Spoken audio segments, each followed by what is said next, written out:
Welcome back in our program ਜੀ। Doctor ਸਾਹਿਬ ਸਾਡੇ ਕੋਲ ਅਗਲਾ ਫੇਸਬੁੱਕ ਮੈਸੇਜ ਆਇਆ ਹੈ ਨਵਰੂਪ ਸਿੰਘ ਜੀ ਦਾ। ਇਹ ਲਿਖਦੇ ਹਨ, वो क्या नदीम इनकलाब लाएगा जो सहारों की तलाश करता है। किसी वैसटर्न पावर्स ਜਾਂ ਪਾਕਿਸਤਾਨ ਤੋਂ ਜ਼ਿਆਦਾ ਉਮੀਦ ਰੱਖਣ ਦੀ ਲੋੜ ਨਹੀਂ। ਸਿੱਖ ਕੌਮ ਨਿਜ ਬਲ ਪੈਦਾ ਕਰ ਲਵੇ, ਸਾਨੂੰ ਆਜ਼ਾਦ ਹੋਣ ਤੋਂ ਕੋਈ ਨਹੀਂ ਰੋਕ ਸਕਦਾ। ਜੀ ਡਾਕਟਰ ਸਾਹਿਬ। ਨਵਰੂਪ ਸਿੰਘ ਜੀ ਨੇ ਦੋ ਤਿੰਨ ਲਾਈਨਾਂ 'ਚ ਬੜੇ ਪਤੇ ਦੀ ਗੱਲ ਕੀਤੀ ਹੈ। ਉਹਨਾਂ ਨੇ ਬਿਲਕੁਲ ਕਿਹਾ, ਫਿਰ ਪੜ੍ਹਿਓ ਜਰਾ ਕੀ ਸ਼ੇਅਰ ਹੈ। वो क्या नदीम ਇਨਕਲਾਬ ਲਾਏਗਾ ਜੋ ਸਹਾਰੋਂ ਕੀ ਤਲਾਸ਼ ਕਰਤਾ ਹੈ। ਉਹ ਕਹਿੰਦੇ ਵੀ ਨਾਲੇ ਲਿਆਣਾ ਇਨਕਲਾਬ ਨਾਲੇ ਸਹਾਰੇ ਲੱਭਦੇ ਫਿਰਦੇ ਹੋ ਜੀ। ਔਰ ਮੈਨੂੰ ਇਹਨਾਂ ਦੇ ਉਸ ਸ਼ੇਅਰ ਤੋਂ ਇੱਕ ਆਇਆ ਕਿ ਵੀ ਇਹ ਵੀ ਹੈ ਔਰ ਸਿੱਖ ਇਸ ਦੇ ਉੱਤੇ ਪੂਰੇ ਵੀ ਉਤਰਦੇ ਨੇ। ਇਹ ਤਾਂ ਨਹੀਂ ਹੈ ਕਿ ਅਸੀਂ ਸਿਰਫ ਸਹਾਰੇ ਲੱਭਦੇ ਹਾਂ। ਔਰ ਇਹ ਹੈ ਕਿ ਗਿਰਤੇ ਹੈ ਸ਼ਾਹ ਸਵਾਰ ਮੈਦਾਨ ਜੰਗ ਮੇਂ। ਬੇਸ਼ੱਕ ਅਸੀਂ ਅੱਜ ਕਮਜ਼ੋਰ ਵੀ ਹੋਈ ਹੈ ਪਰ ਅਸੀਂ ਲੜੇ ਹਾਂ ਮੈਦਾਨੇ ਜੰਗ ਦੇ ਵਿੱਚ। ਸ਼ਾਹ ਸਵਾਰ ਘੋੜੇ ਦਾ ਸਵਾਰ, ਗਿਰਤੇ ਹੈ ਸ਼ਾਹ ਸਵਾਰ ਮੈਦਾਨੇ ਜੰਗ में वो ਤੁਲਫ ਕਿਆ ਲੜੇ ਜੋ ਘੁਟਨੋਂ ਕੇ ਬਲ ਚਲੇ। ਜਿਹੜਾ ਨਿੱਕਾ ਨਿਆਣਾ ਹੁੰਦਾ ਹੈ, ਜਿਹੜਾ ਅਜੇ ਰਿੜਦਾ ਹੈ, ਉਹ ਕੀ ਜਿਹੜਾ ਉਹਨੇ ਕੀ ਕਰਨਾ ਹੈ ਕਿ ਵੀ ਲੜੇਗਾ ਤਾਂ ਸ਼ਾਹ ਸਵਾਰ ਹੀ ਡਿੱਗੇਗਾ ਵੀ। ਸੋ ਇਹ ਨਹੀਂ ਹੈ ਵੀ ਅਸੀਂ ਸਹਾਰਾ ਤਲਾਸ਼ਦੇ ਹਾਂ, ਪਰ ਇਸ 'ਚ ਵੀ ਕੋਈ ਸ਼ੱਕ ਨਹੀਂ ਹੈ ਕਿ ਜਦੋਂ ਤੁਸੀਂ ਆਪਣੀ ਲੜਾਈ ਨੂੰ ਅੱਗੇ ਤੋਰਦੇ ਹੋ। ਠੀਕ ਹੈ, ਉਹਨਾਂ ਨੇ ਕਿਹਾ ਜੀ ਵੈਸਟਰਨ ਪਾਵਰਸ ਤੋਂ ਕੋਈ ਤਵੱਕੋ ਨਾ ਰੱਖੋ, ਪਾਕਿਸਤਾਨ ਤੋਂ ਕੋਈ ਤਵੱਕੋ ਨਾ ਰੱਖੋ।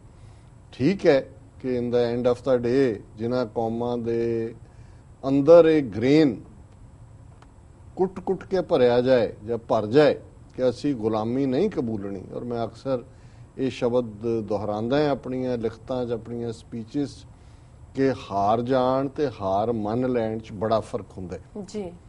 ਹਾਰ ਜਾਣਾ ਹਾਰਨਾ ਨਹੀਂ ਹੈ। ਹਾਰਦੇ ਤੁਸੀਂ ਉਦੋਂ ਜਦੋਂ ਤੁਸੀਂ ਹਾਰ ਮੰਨ ਲੈਂਦੇ ਹੋ, ਜਦੋਂ ਤੱਕ ਤੁਸੀਂ ਖੜੇ ਹੋ ਕਿ ਵੀ ਤੁਸੀਂ ਆਪਣੀ ਮੰਜ਼ਿਲੇ ਮਕਸੂਦ ਤੱਕ ਪਹੁੰਚਣਾ ਹੈ, ਤੁਸੀਂ ਤੁਰਦੇ ਹੋ। ਪਰ ਉਸ ਦੇ ਵਿੱਚ ਤੁਹਾਡੇ ਹਮਸਫਰ ਵੀ ਹੁੰਦੇ ਨੇ, ਉਸ ਦੇ ਵਿੱਚ ਤੁਹਾਡੇ ਕਾਫਲੇ ਨੂੰ ਰਸਦ ਪਾਣੀ ਮੁਹੱਈਆ ਕਰਵਾਉਣ ਵਾਲੇ ਵੀ ਹੁੰਦੇ ਨੇ।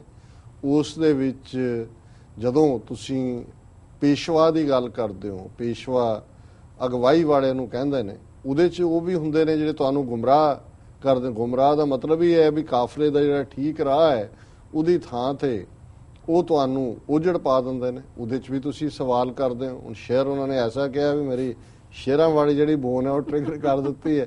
ਉਹਨਾਂ ਨੂੰ ਯਾਦ ਹੈ ਕਿ ਵੀ ਨਈਅਰ ਜਦੋਂ ਸ਼ਿਕਾਗੋ ਆਇਆ, ਇੱਧਰਲੀਆਂ ਉਧਰਲੀਆਂ ਮਾਰ ਰਿਹਾ, ਆਨੰਦਪੁਰ ਦਾ ਮਤਾ, ਦਿਸ ਦੈਟ। ਮੈਂ ਉਹਨੂੰ ਐਡਰੈਸ ਕਰਦੇ ਆ ਖਲੋਂਦਿਆਂ ਹੀ ਮੈਂ ਓਪਨ ਹੀ ਆਪਣੀ ਸਪੀਚਿਸ ਸ਼ੇਅਰ ਨਾਲ ਕੀਤੀ ਕਿ ਤੂੰ ਇਧਰ ਉਧਰ ਕੀ ਬਾਤ ਨਾ ਕਰ, ਤੂੰ ਇਹ ਬਤਾ ਕਿ ਕਾਫਲਾ ਕਿਉਂ ਲੁਟਾ, ये राहजनी की बात नहीं तेरी राहबरी का सवाल है। कि ਇਹ ਲਟੇਰੇ ਦਾ ਕੰਮ ਨਹੀਂ ਹੈ ਜੇ ਕਾਫਲੇ ਨੂੰ ਲਟੇਰਿਆਂ ਨੇ ਲੁੱਟ ਲਿਆ। ਇਹ ਤਾਂ ਰਹਿਬਰ ਜਿਹੜਾ ਉਹਨੂੰ ਲੀਡ ਕਰ ਰਿਹਾ ਸੀ, ਕਾਫਲੇ ਦਾ ਜਿਹੜਾ ਆਗੂ ਸੀ, ਪੇਸ਼ਵਾ ਸੀ, ਉਹ ਜਵਾਬ ਦੇ ਵੀ ਕਾਫਲਾ ਕਿਉਂ ਲੁੱਟਿਆ। ਸੋ ਜਦੋਂ ਕਾਫਲੇ ਤੁਰਦੇ ਨੇ ਤੁਸੀਂ ਸਹਾਰਾ ਵੀ ਤੱਕਦੇ ਹੋ। ਜੇ ਤੁਸੀਂ ਅੱਗੇ ਹਥਿਆਰਬੰਦ ਬੰਦੇ ਕਾਫਲੇ ਦੇ ਰੱਖੇ ਹੋਏ ਨੇ, ਪਿੱਛੇ ਰੱਖੇ ਹੋਏ ਨੇ ਇੰਟਰਨੈਸ਼ਨਲ ਪੋਲਿਟਿਕਸ ਦੇ ਵਿੱਚ, ਇਹ ਠੀਕ ਹੈ ਕਿ ਇਨ ਦਾ ਐਂਡ ਵੈਸਟਡ ਇੰਟਰਸਟ ਹੁੰਦੇ ਨੇ। ਅਮਰੀਕਾ ਬਾਹਰਲੇ ਦੇਸ਼ ਸਾਡੀ ਮਦਦ ਕਿਉਂ ਕਰਨ ਜਦੋਂ ਤੱਕ ਉਹਨਾਂ ਨੂੰ ਨਹੀਂ ਲੱਗੇਗਾ ਵੀ ਉਹਨਾਂ ਦਾ ਉਹਦੇ 'ਚ ਕੀ ਇੰਟਰਸਟ ਹੈ।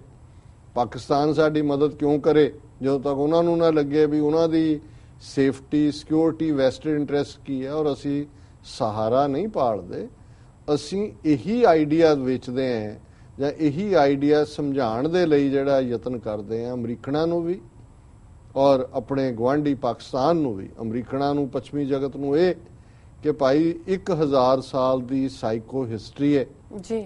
ਔਰ ਇਹ ਦੋਨੋਂ ਹੀ ਨਿਊਕਲੀਅਰ ਪਾਵਰਸ ਜਿਹੜੀਆਂ ਨੇ ਅੱਜ ਉਸ ਪੁਰਾਣੀ 1000 ਸਾਲ ਦੀ ਹਿਸਟਰੀ ਦੇ ਉੱਤੇ ਹੀ ਇਹਨਾਂ ਦੀ ਜਿਹੜੀ ਹੈ ਮਾਨਸਿਕਤਾ ਖੜੀ ਹੈ। ਔਰ ਇਹ ਟਕਰਾਅ ਅਲਟੀਮੇਟਲੀ ਨਿਊਕਲੀਅਰ ਸਾਰੀ ਮਨੁੱਖਤਾ ਨੂੰ ਪ੍ਰਭਾਵਿਤ ਕਰੇਗਾ। ਸਾਡਾ ਕੋਈ ਬਿਲਟ ਇਨ ਸਪਿਰਿਚੁਅਲ ਐਂਟਾਗਨਿਜ਼ਮ ਨਹੀਂ ਹੈ, ਨਾ ਹਿੰਦੂ ਮਜ਼ਹਬ ਨਾਲ ਹੈ ਨਾ ਇਸਲਾਮ ਨਾਲ ਹੈ। ਅਸੀਂ ਤਾਂ ਦੋਨਾਂ ਦੇ ਵਿਚਕਾਰ ਇੱਕ ਪੁਲ ਵਾਂਗ ਹੈ। ਜਿਸ ਕੌਮ ਨੇ ਪਹਿਲੇ ਦਿਨ ਤੋਂ, ਜਦੋਂ ਗੁਰੂ ਨਾਨਕ ਸਾਹਿਬ ਨੇ ਫਰਮਾਇਆ ਸੀ ਨਾ ਕੋ ਹਿੰਦੂ ਨਾ ਮੁਸਲਮਾਨ, ਤੇ ਅਸੀਂ ਉਹੀ ਰੋਲ ਪਲੇ ਕਰਾਂਗੇ ਜਿਹੜਾ ਕਿ ਸੱਚਮੁੱਚ ਇੱਕ ਪੁਲ, ਦੋ ਜਿਹੜੇ ਦਰਿਆ ਦੇ ਜਾਂ ਸਮੁੰਦਰ ਦੇ ਡਿਸਟਿੰਕਟ ਕੰਢੇ ਹੁੰਦੇ ਨੇ ਜਿਹਨੂੰ ਤੁਸੀਂ ਤਰਿਆ ਨਹੀਂ ਜਾ ਸਕਦਾ, ਜਿਹਦੇ ਚ ਡੁੱਬਣ ਦਾ ਡਰ ਹੁੰਦਾ ਹੈ। ਔਰ ਇਹੀ ਗੱਲ ਅਸੀਂ ਪਾਕਿਸਤਾਨ ਦੇ ਹਵਾਲੇ ਨਾਲ ਵੀ ਜਿਹੜੇ ਉੱਥੋਂ ਦੇ ਓਪੀਨੀਅਨ ਮੇਕਰ ਜਾਂ ਦੂਸਰੇ ਨੇ ਮੀਡੀਆ ਦੇ ਨਾਲ ਜਦੋਂ ਇਹੀ ਗੱਲ ਹੈ ਕਿ ਅਲਟੀਮੇਟਲੀ ਤੁਹਾਡੀ ਸੇਫਟੀ ਸਿਕਿਉਰਿਟੀ ਵੀ ਇਸ ਗੱਲ 'ਚ ਹੀ ਹੈ ਕਿ Khalistan as a buffer state ਇਹਨਾਂ ਦੋਨਾਂ ਮੁਲਕਾਂ ਦੇ ਵਿਚਾਲੇ ਹੋਏ। ਸੋ ਨਵਰੂਪ ਸਿੰਘ ਜੀ, ਅਸੀਂ ਕੋਈ ਸਹਾਰਾ ਨਹੀਂ ਤੱਕਦੇ, ਉਹ ਤਾਂ ਤੱਕੇ ਜੋ ਸਹਾਰਾ ਉਹਦੀ ਕੀ ਹੈ ਜ਼ਿੰਦਗਾਨੀ ਹੈ।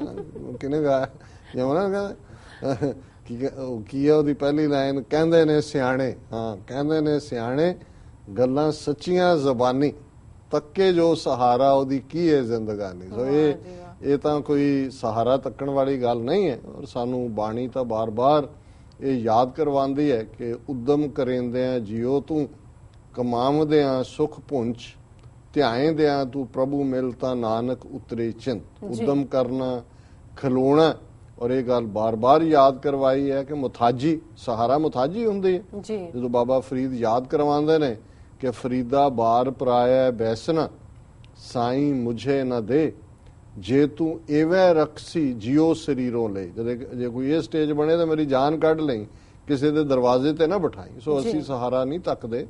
ਅਸੀਂ 18ਵੀਂ ਸਦੀ 'ਚ ਵੀ ਉਸ ਵੇਲੇ ਦੇ ਪਾਵਰਫੁਲ ਰਜੀਮ, ਮੁਗਲ, ਅਫਗਾਨ, ਉਹਨਾਂ ਦੀ ਸਫ ਵਲੇਟੀ ਹੈ ਜਿਨ੍ਹਾਂ ਅੰਗਰੇਜ਼ਾਂ ਦੇ ਰਾਜ ਕਦੇ ਸੂਰਜ ਡੁੱਬਦਾ ਨਹੀਂ ਸੀ, ਉਹਨਾਂ ਨੂੰ ਵੀ ਸਿੱਖਾਂ ਨੇ ਚੈਲੰਜ ਕਰਕੇ ਜਿਹੜਾ 7 ਸਮੁੰਦਰ ਪਾਰ ਕਰਾਉਣ 'ਚ ਸਭ ਤੋਂ ਵੱਡਾ ਰੋਲ ਅਦਾ ਕੀਤਾ। ਔਰ ਅੱਜ ਵੀ ਅਸੀਂ ਆਪਣੇ ਗੁਰੂ ਦਾ ਸਾਨੂੰ ਮਾਣ ਤਾਣ ਹੈ। ਅਸੀਂ ਜੇ ਕਿਸੇ ਬਲ ਜਾਂ ਕਿਸੇ ਸਹਾਰੇ ਨੂੰ ਤੱਕਦੇ ਤੇ ਉਹ ਅਕਾਲ ਪੁਰਖ ਦਾ, ਉਹ 10ਵੇਂ ਪਾਤਸ਼ਾਹ ਦਾ ਬਿਰਧ ਹੈ ਜਿਹੜਾ ਪੰਥ ਦੇ ਵਿੱਚ ਉਹਨਾਂ ਨੇ ਹਮੇਸ਼ਾ ਦੇ ਲਈ ਆਪਣਾ ਆਪਾ ਰੱਖ ਕੇ ਫਰਮਾਇਆ ਹੋਇਆ ਕਿ ਪੰਥ ਖਾਲਸਾ ਖੇਤੀ ਮੇਰੀ, ਹਉ ਸੰਭਾਲ ਕਰੋ ਤਿਸ ਕੇਰੀ। ਜੇ ਸਾਡੀ ਤਵੱਕੋ ਹੈ, ਅਰਦਾਸ ਹੈ, ਸਹਾਰੇ ਤੇ ਉਹ ਪੁੱਤਰਾਂ ਦੇ ਦਾਨੀ, ਸਰਬੰਸ ਦਾਨੀ ਦਸ਼ਮੇਸ਼ ਪਿਤਾ ਦੇ ਉੱਤੇ, ਔਰ ਜਿਨ੍ਹਾਂ ਨੂੰ ਅਸੀਂ ਸਮਝਦੇ ਹਾਂ ਵੀ ਸਾਡੇ ਪੰਥ ਦੇ ਪਿਤਾ, ਕੌਮ ਨੂੰ ਬੇਘਰੇ ਨਹੀਂ ਰਹਿਣ ਦੇਣਾ। ਹਾਲਾਤ ਬਦਲਦੇ ਰਹਿੰਦੇ ਨੇ, ਇਹ ਵੀ ਇੱਕ ਸਮਾਂ ਹੀ ਹੁੰਦਾ ਜਿਹੜਾ ਕੌਮਾਂ ਦੇ ਉੱਤੇ ਆਉਂਦਾ ਹੈ, ਪਰ ਉਹ